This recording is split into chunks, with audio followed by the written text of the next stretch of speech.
work in Houston.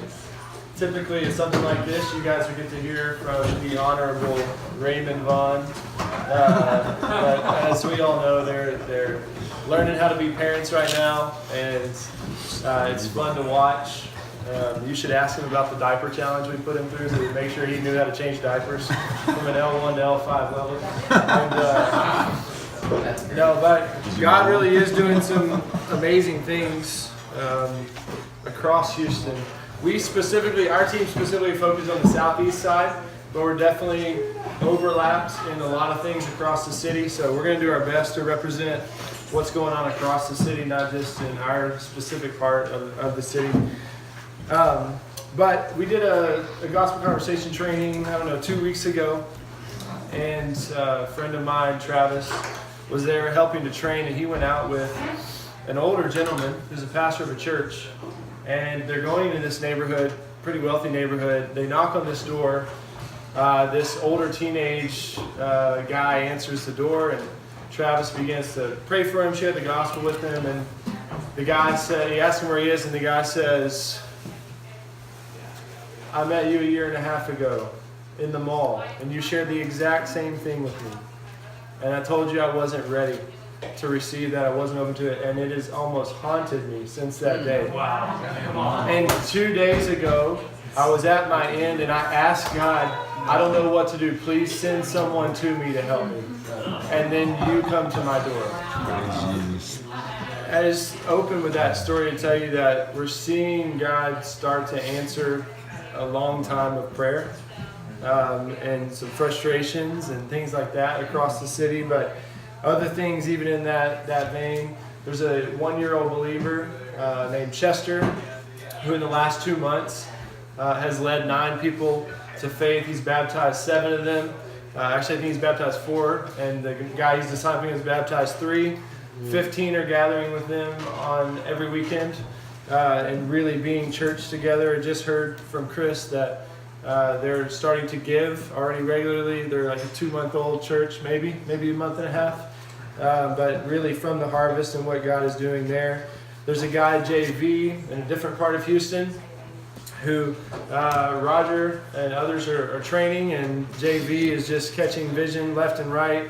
And as he's growing in Christ, he's now leading a church that's meeting in the restaurant that he works for, and he's sharing the gospel with everybody he works with.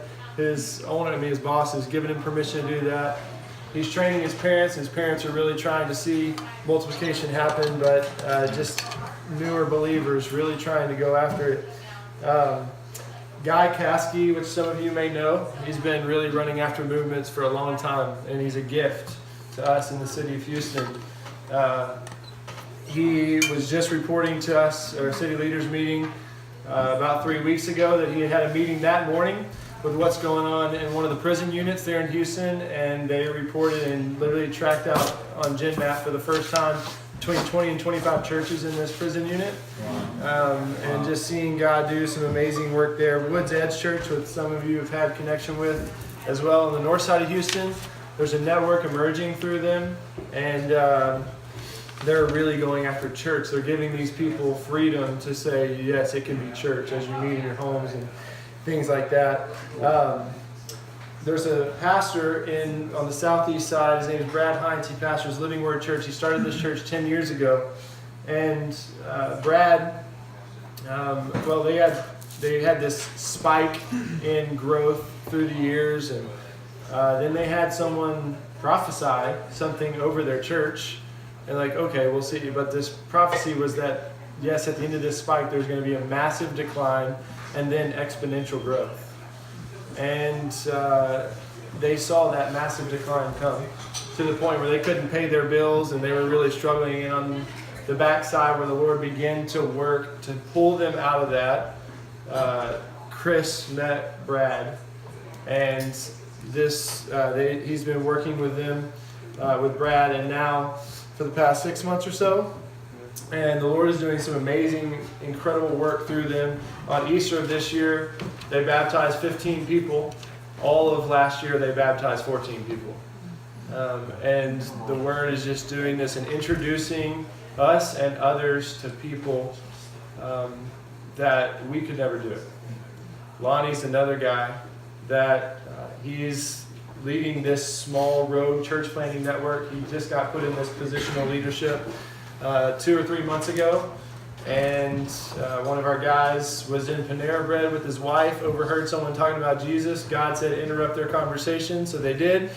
And Lonnie now, he is just running like crazy. At that same gospel conversation training I mentioned, within 3 weeks he rallied the troops, and he himself brought 65 people to this gospel conversations training. And he's leading this network of 15 churches. All the pastors started those churches. 7 different nationalities are represented: Nigerians, Eritreans, Hispanics. I could go down the list of nationalities that are represented, and many of them are at a place where it's like, we want to see multiplication of disciples in churches, but we are stuck. And the Lord is just opening the door. And so, honestly, just celebrating what God is doing and He's answering prayer. I sit back a lot of days and go, man, I don't know that I'm accomplishing much today, but yet I can go, yeah, but I know this is happening, and this is happening, and this is happening, because God's doing it. And He's bringing the multiplication. So across Houston, the work's about 3 years old. That's when Ray came down. Obviously, we're building on the backs and the shoulders of people for many years in Houston, but specifically running after No Place Left. 3 years. We're going after a vision to see reproducing churches in every zip code, which is 165 zip codes, by 2025. And so really working and laboring towards that to see it.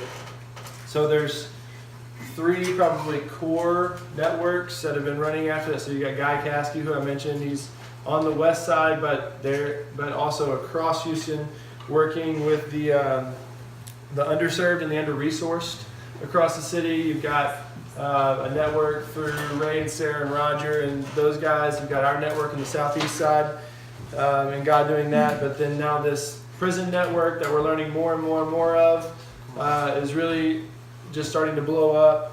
And there's some emerging networks on the north side of Houston, in the Woodlands area. There's now a team in place, and they're starting to run more and more and more and take responsibility for their area. We've got Lonnie, who I mentioned that network that he's starting to take over is all across Houston. And we've been praying and fasting for Spanish speakers who could take the gospel to Spanish speakers, because almost 40% of our city is Spanish speakers. Wow. And God is starting to do that. He's starting to do that and give pastors and leaders of different capacities who speak Spanish vision, and now the actual practicality of how they can take the gospel and multiply it across the city. So there's other networks that we work with here and there, but also another notable thing, probably in May of 27, a coalition was really established. We began to meet more regularly and say, okay, we're going to run after this together. City leaders, we meet once a month. And God's been doing some really amazing things through that. This card helps us to identify gaps, and we're really trying to run after the gaps together. So both geographically, the zip codes where we see there's some gaps, but then also we're just identifying segments in the top 5 UPGs across Houston. So this is some of the stuff that God's doing. Chris is going to give you maybe a little bit bigger picture from a numbers perspective. So with all of you, every day it feels like nothing. Often like it's so slow, what's going on, but it's awesome to get to step back and look at it with you guys and to talk to Philip about what's actually happening across Houston. So really briefly, depends on the day and who you're asking and how we count, but 35 to 40 churches that have that are sustaining growing from people coming to faith. Now that might have been started by a small core or a person who is already following Jesus, but they're growing because people are coming to Christ. And at least 28 of those are more than 6 months old, which is really exciting for us. There's right now, because of some sending, there's only 8 full-time units across all of Houston, which I'll get to some cool things from that in a second. But even recently, we've been privileged to send 5 units overseas, and we have 6 in process currently. Now, growth point for us in Houston, all of that is through existing organizations identifying existing believers and coming to learn or being risen up. And like all of you, like our vision is just to go from harvest to mobilization to the nations, right? But it's a step in that process, and so that's been really exciting. Some quick stoppages we've overcome that as a team across Houston we feel like were important. There was high vision really early on. Lots of people catching this really high vision, but low commitment to process and simple tools. And so there's a mid-level kind of fall of 2015, and a real commitment by a few core that we're going to really run after this process, Fort Phil's process and simple tools. And that meant some disengaged, some that had high, actually, I think a significant number of disengaged. And so what you see today is what's left of that, but God's really multiplying that. Another stuckage, we've all seen this, the critical mass or sustaining church. So a couple things we feel like the Spirit revealed to us. First, that instead of training everyone up front to be a person, to find persons of peace, we shifted to training everyone to be a person of peace. So even in gospel conversation trainings, we talk through person of peace module and we say, be this. Yeah. We're going to go practice, but be. And we harp really heavy on everyone be a person of peace, and then we'll look and see fruit and send people out to find more persons of peace. And that's helped with that critical mass and doing the oikos. And then also really pressing for multiple generations of disciples in every church. Not if you're a new generation disciple, start a new church, but seeing multiple generations and then looking for the fruit and letting the fruit determine when new churches are started from that. And that's helped some of that sustainability and critical mass piece. And then for a long time, the majority of our gospel shares were full-timers. This year, for the first time, the shift is vast majority of gospel shares are BIVO. I mean, vast majority. There's a small percentage that's full-timers for gospel shares. We're still sharing the gospel. We're still doing the work, but that means gospel shares have decreased this year, but it's much more sustainable gospel shares from these churches that are coming from the harvest. And there's lots of stockages still in that, but these are just some core principles, core things that we feel like God's helped us work through in that process. You want to talk about current stockages? 30 seconds, yeah. You want to write these? So the current stockages for us are probably Phil 4, Phil 5.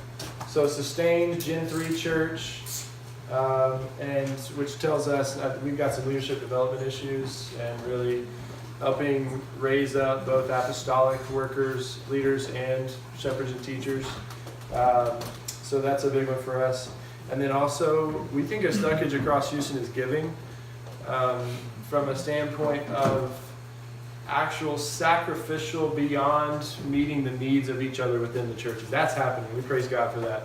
But that gives beyond. That's even going to help us from a pipeline perspective as we have that conversation. So.